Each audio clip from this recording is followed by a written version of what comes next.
soy Maripaz Reyes. Bienvenido a tu podcast semanal Hablemos del Futuro. El día de hoy quiero platicar una historia de alguien.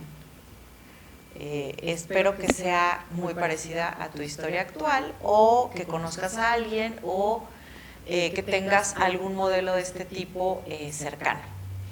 Nuestro personaje, vamos a decir que se llama José, ¿va? José es un adolescente, es un niño de 12, 13 años y vive de una manera modesta. Sus papás han hablado claramente con él y le han dicho a José que la herencia que le van a dejar sus papás es su educación, que esas son las condiciones, ¿no?, que pueden darle ellos, y que básicamente esa va a ser la herencia que va a tener, así que él tendrá que hacerse cargo de su progreso de manera personal. Un niño a lo mejor no entiende ni siquiera de qué le están hablando, pero bueno, se lo empezaron a decir desde chico. José no le falta nada, vive bien, no tiene lujos, pero no le falta nada. La mayoría de sus amigos son de mejor posición que José, incluso a la mayoría de sus amigos les dan domingo, y la mayoría están acostumbrados a sí o sí recibir de manera fija dinero. A José no le dan domingo, a José cuando necesita algo tiene que pedirlo, y si es justificado lo que está pidiendo y si es posible y todo, los papás le dan el dinero y adquiere cosas, pero a veces o no se puede o no está tan justificado y no todo lo que quiere adquirir José puede hacerlo. Entonces eso no le encanta. A José no le encanta estar pidiendo cada vez. Un día lo invita uno de sus amigos a su casa y resulta que los papás de sus amigos están discutiendo, están un poco peleando, porque la mamá trae muy sucio el carro, no lleva a lavar el carro. Entonces a José se le ocurre la idea de lavar carros de los papás de sus amigos, de gente conocida, de gente de su cuadra, de sus tíos, de gente que lo conoce. Entonces habla con su papá, le pide dinero y compra utensilios, le pide la aspiradora a su mamá y en fin, empieza a hacerlo y obviamente la gente lo empieza a apoyar porque es un niño de 14 años con una iniciativa, lo conocen, lo estiman y por supuesto, ¿no?, lávame el carro. Y resulta que José, pues de las lavadas de carro y de las propinas en poco tiempo, está teniendo ingresos más grandes que el domingo y lo que hace es tomar una parte y ahorrar lo que va sobrando. A veces lo que sobraba era hasta más del 50% de lo que había ganado en la semana. Pero su mami, que trabajaba en un banco, habla con él, le explica lo que es el ahorro, le dice que abra una cuenta de ahorro y José cada semana separaba a veces hasta más del 50% de lo que ganaba y lo iba acumulando, cada mes iba y lo depositaba en su cuenta de ahorro y desde que empezó con este trabajo, que fue a los 14 años, empezó a ahorrar dinero. Llegó un punto en el que ya era pesado y hasta fastidioso seguir lavando carros, entonces dejó eso y consiguió otros trabajos de medio tiempo, obviamente no especializados y obviamente pues que él pudiera hacer, ¿no? Entonces siguió teniendo ingresos, pero siguió con el mismo hábito, siguió separando la parte que no utilizaba, ¿va? Cuando José empezó la universidad, esta cuenta de ahorro ya era suficiente para comprar un carro. Ya era suficiente, de hecho, para comprar un carro del año, porque fueron algunos añitos de estar ahorrando y no tocar ese dinero. Iba a comprar su carro del año súper orgulloso de lo que ya podía hacer José, pero se sentó a platicar con su papá al respecto y su papá le hizo una sugerencia, le dijo, bueno, ¿qué pasa si En lugar de comprar un carro del año, compras un carro seminuevo en buenas condiciones y la parte que te sobra de ese dinero, utilízala para invertir en algo que te genere algo de dinero. Entonces José estuvo pensando, para ese momento él trabajaba medio tiempo en una maquiladora, estuvo pensando y en la maquiladora había una expendedora, ¿cómo se dice? En la maquiladora había una expendedora de refrescos y papas y cosas chatarra. Pues nada, se le ocurrió tomar los datos del proveedor, preguntar cuánto costaban esas máquinas, estaba en su presupuesto y dijo, va, compro una, ¿dónde la pongo? Localizó un buen lugar para ponerla, la surtió y empezó, esa era la inversión que le generaba ganancias. Todo el dinero que generaba la máquina expendedora lo ahorraba y cuando juntaba el capital para poder comprar una segunda máquina, lo hacía y seguía ahorrando. Total que José en no mucho tiempo, en algunos meses, tuvo 4 máquinas que ya le generaban una pequeña renta. Además, él seguía trabajando en la maquiladora, en las mañanas iba a la universidad, en las tardes trabajaba y los fines de semana le daba mantenimiento a sus máquinas. Así pasó toda la universidad José. Cuando termina la universidad, le ofrecen ahora sí un trabajo de planta, con mejores prestaciones, con mejor sueldo, etcétera, etcétera. Entonces él sigue haciendo este hábito de vivir con el 70% de su sueldo, ahorrar el 30% y ahorrar todo lo que generaban sus máquinas expendedoras. Hizo esto durante 8 años. Después de 8 años, José ya tenía el capital suficiente para poder comprar un inmueble y estaba muy animado en hacerlo. Sin embargo, dijo, bueno, ¿sabes qué? No voy a comprar el inmueble. Tengo dinero para invertir, buen dinero para invertir.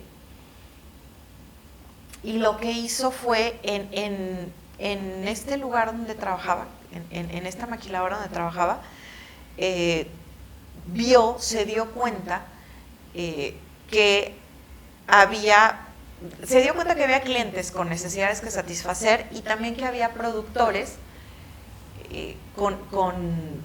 que podían satisfacer esas necesidades, y pensó en ser intermediario. Pensó en conectar proveedores, productores, ¿sí?, con estos clientes, y lo que hizo en lugar de comprar un inmueble fue abrir una comercializadora. Ya tenía contactos, ya tenía conocidos, ya sabía de un cierto mercado, ¿sí? Entonces, y tenía el capital, ¿no?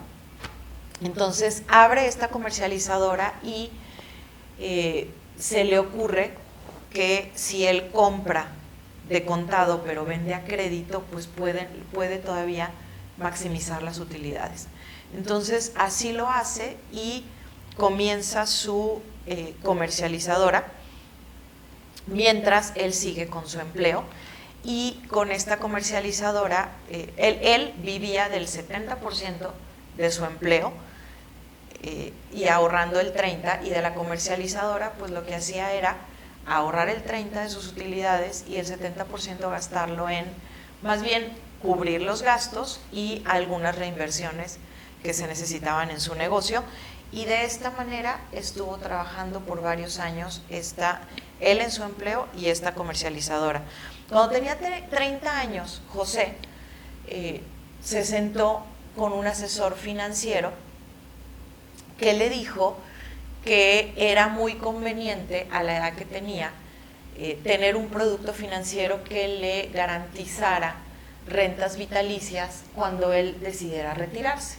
Le pareció muy buena idea y él ya tenía el hábito de separar el 30% de sus utilidades y de su sueldo para ahorrarlo. Entonces, de ese 30%, el 10%, una tercera parte, la mandaba a este producto de rentas vitalicias para retiro, y el otro 20% las otras 2/3 partes, más bien, las estuvo acumulando porque quería meter dinero a casa de bolsa, pero para eso necesitaba juntar un capital. Entonces estuvo haciendo esta separación de ingresos por varios años hasta que juntó el capital para ya poder meterlo en casa de bolsa. A sus 55 años, uno de sus competidores de José, uno de los competidores de la comercializadora, le ofrece comprársela por buen dinero, le convenía a José hacer esa venta, esa transacción, entonces la hace. Y del dinero que recibe por esta venta, el 30% lo mete a otro producto también de rentas vitalicias. Otro 30% lo destina para casa de bolsa y otro 40% lo destina para estar comprando bienes inmuebles que le generaran rentas.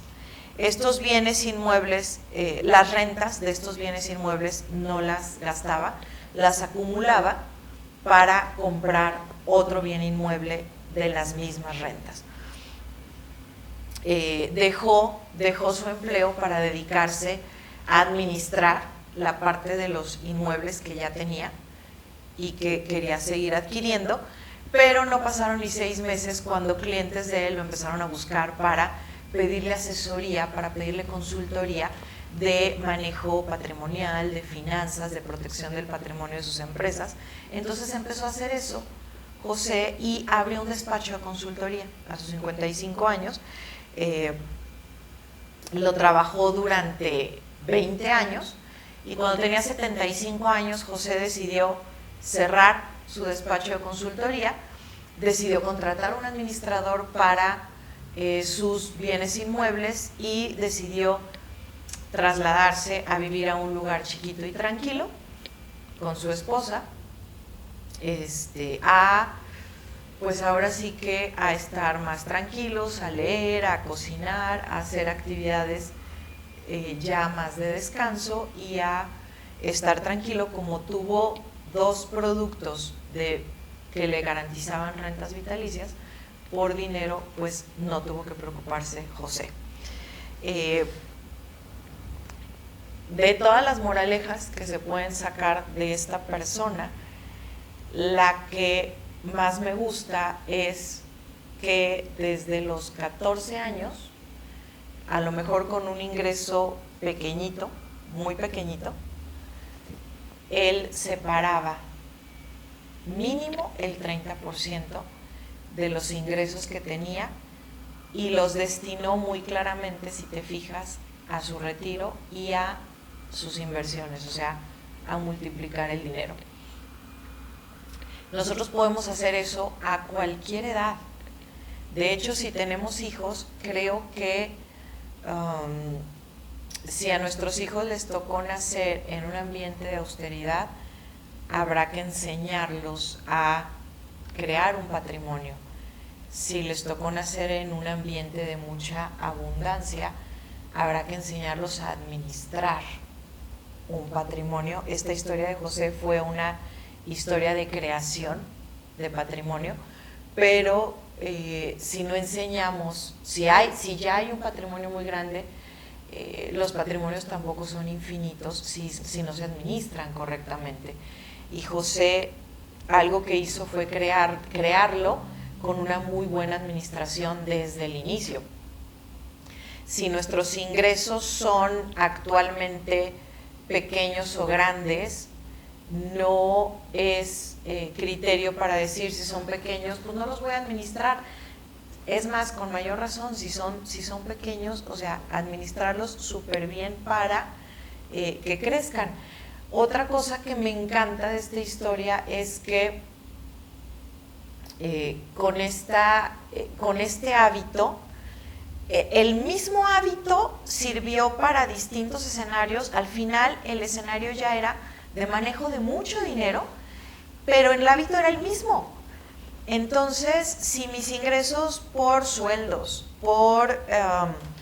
por comisiones, por utilidades o incluso por dinero que, si soy ama de casa y no tengo un trabajo formal, de todos modos tengo un ingreso porque de todos modos recibo dinero, ¿va? Entonces, este hábito sirve en cualquier escenario y va a rendir los mismos frutos. Te va a dar opción de estar tranquilo en el futuro, en la etapa de retiro, y también te va a dar opción de multiplicar lo que ya recibes. Son como 3 cosas claves para hacer con el dinero. 1, ajustarse a nunca gastar el 100%. Mínimo, o sea, el número más alto debe ser el 70%. Si puede ser el 60%, genial. Lo otro es el retiro, el largo plazo. Y lo otro es la multiplicación del dinero. O sea, dinero que me va a generar un ingreso que no tenga que ver con trabajo, que el mismo dinero se multiplique. Esas 3 cosas en tus ingresos actuales, de donde provengan, hay que hacerlo.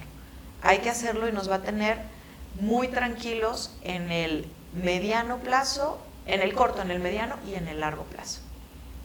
Entonces, recuerda tener estos 3 puntos presentes y también recuerda que viene el evento de finanzas emocionales. Por favor, síguenos en nuestras redes sociales, comparte nuestro contenido. Si crees que a alguien le va a servir nuestro contenido de Hablemos del Futuro, por favor compártelo y síguenos en nuestras redes. Gracias.